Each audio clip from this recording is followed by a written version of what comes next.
নেপিয়ারে অনেক বেশি ঘাস ভালো নাকি সঠিক সময়ে ঘাস কাটা ভালো?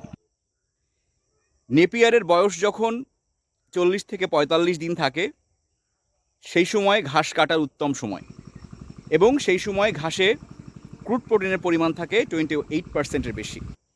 এবং যদি কোনো কারণে 45 দিন পার হয়ে যায় তখন ক্রুড প্রোটিনের পরিমাণ কমে আসে 8%-এর নিচে, যা পশু খাদ্যে পুষ্টি উপাদানে ঘাটতি হয়।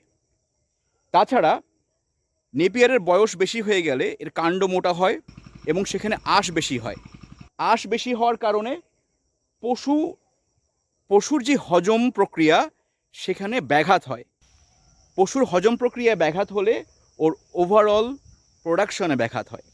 কাজেই নেপিয়ার কাটতে হবে সঠিক সময়ে আপনার পশুর সঠিক উৎপাদন ব্যবস্থার জন্য।